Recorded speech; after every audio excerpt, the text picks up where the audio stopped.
আসসালামু আলাইকুম ওরহমতুল্লাহি ওবরাকাতুহু। সম্মানিত ভাই এবং বোনেরা, আজকে আমরা তৌহিদ এডুকেশনাল ট্রাস্টের প্রাঙ্গণে আছি। তৌহিদ এডুকেশনাল ট্রাস্ট ভারতবর্ষের একটা প্রতিষ্ঠিত এবং প্রসিদ্ধ শিক্ষা প্রতিষ্ঠান।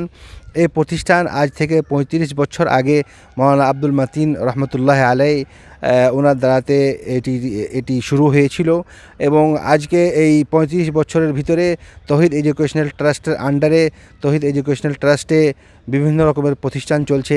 কয়েকটা মাদ্রাসা চলছে, কয়েকটা স্কুল চলছে, হিফজখানা চলছে, আইটিআই চলছে এবং ছোট ছোট অনেক রকমের শিক্ষা প্রতিষ্ঠান সেন্টার তৌহিদ এডুকেশনাল ট্রাস্ট চালাচ্ছে।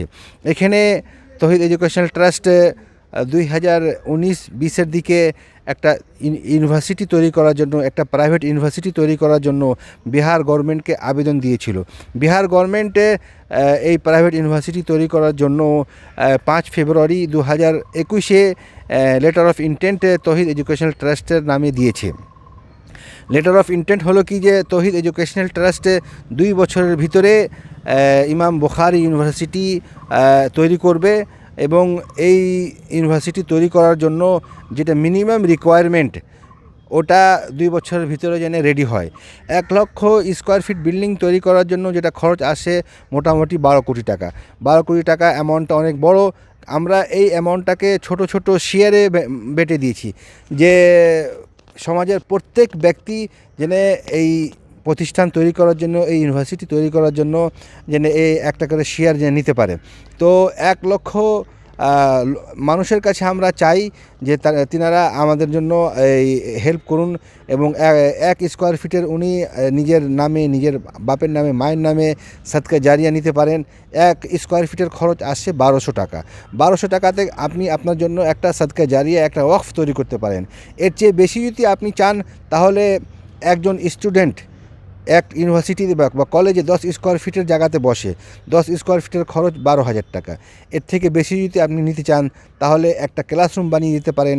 একটা ক্লাসরুমের খরচ আপনার 5 লাখ টাকা, 6 লাখ টাকা। ছোট বড় ক্লাসরুমের আলাদা সাইজের আলাদা রেট আছে। আপনি যদি একটা ক্লাসরুম যদি বানিয়ে দিতে পারেন তাহলে আপনার নামে, আপনার মার নামে, বাপের নামে, যার নামে আপনার ইচ্ছা ওর নামে ওটাতে পাথর লাগিয়ে নাম লেখা যাবে। শ্রদ্ধেয় ভাই সকল, আমাদের জন্য এটি একটি গর্বের বিষয় যে আজ কিশনগঞ্জ জেলায় তৌহিদ এডুকেশনাল ট্রাস্টের ভূমিতে এবং সেখানে যেই বিশ্ববিদ্যালয় প্রতিষ্ঠিত হতে যাচ্ছে, যে ইউনিভার্সিটি প্রতিষ্ঠিত হতে যাচ্ছে, এখানে আরেকটি জিনিস আমাদের মনে রাখতে হবে যে প্রিয় নবী মুহাম্মদ সাল্লাল্লাহু আলাইহি সাল্লাম বলেছেন যে যখন কোনো মানুষ মারা যায়, ইযা মাতাল ইনসান, কোনো মানুষ যখন মারা যায় তখন তার সৎ আমলগুলির দরজা বন্ধ হয়ে যায়। যে সৎ আমল বা নেকির কাজ করলে সে মানুষ নেকির খাতায় তার নেকি আসতে থাকে, সেগুলো বন্ধ হয়ে যায় মৃত্যুর পর। কিন্তু রাসূল করিম সাল্লাল্লাহু আলাইহি সাল্লাম একটি কথা বলেছেন যে 3টি এমন কাজ আছে যার সওয়াবের ধারাবাহিকতা বন্ধ হয় না।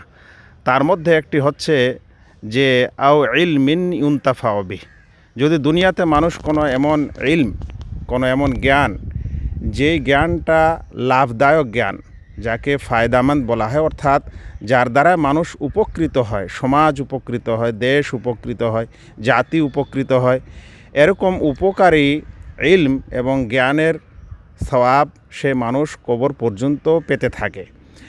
একটি শিক্ষা প্রতিষ্ঠান, একটি বিশ্ববিদ্যালয় যেখানে এমন কিছু পড়াশোনা হবে যে পড়াশোনার মাধ্যমে মানুষেরা লাভবান হবে, তাহলে সেটা ইনশাআল্লাহ ইলমে নাফে এবং লাভদায়ক ইলমের অন্তর্ভুক্ত। আল্লাহ তাআলা আমাদের সকলকে এই শিক্ষা প্রতিষ্ঠানের সঙ্গে জড়িত হওয়ার এবং তাতে অংশগ্রহণ করার তৌফিক দান করুক, আমিন। হাদিস থেকে প্রমাণ যে ব্যক্তি মরার পরেও তার কবরে কোনো নেকি পৌঁছে না, কিন্তু এমন কথা আছে ইসলামের মধ্যে যে সে তার জন্য যে কোনো কাজ যদি করে যায়, যেমন এই প্রতিষ্ঠান তৈরি করে যায়, সে ব্যক্তি মরার পরেও অমরণ থাকবে। তো আমি অনুরোধ করছি সকলকে যে আপনারা এই প্রতিষ্ঠানে অংশগ্রহণ করুন এবং আল্লাহ রাব্বুল আলামিন যেন সকলকে তৌফিক দান করেন। আমাদের মাঝে আছে এই বিল্ডিংয়ের যে কাজ করছে এখানকার যে কন্ট্রাক্টর, ওনাকে আমরা জিজ্ঞাসা করব যে এই বিল্ডিং কতদিনে ইনি কমপ্লিট করে দিতে পারবেন এবং আমাদেরকে হ্যান্ড ওভার করবেন। আমাদের যদি সামান সব মতন ঠিক মতন যদি পেয়ে যাই আমরা, তাহলে আমরা 7-8 মাসে বিল্ডিং তৈরি করে দিয়ে দেবো। আমরা দেখতে পাচ্ছি যে এই 5টা টাওয়ারের মধ্যে একটা টাওয়ারের 3 তলার ছাদ ঢালাই হয়ে গেছে এবং আরেকটা বিল্ডিংয়ের 3য় তলার ছাদ ঢালাই হবে এবং যেটা অ্যাডমিনিস্ট্রেটিভ ব্লক মাঝখানে আছে, এই বিল্ডিংয়ের 1ম তলার ছাদ ঢালাই চলছে এবং 2টা বিল্ডিং আমাদের এই সামনে আছে। এই বিল্ডিং দুটো এদের মানে ফাউন্ডেশন হয়ে এখন 1ম তলার ছাদ ঢালাইয়ের জন্য আমরা চেষ্টা করছি।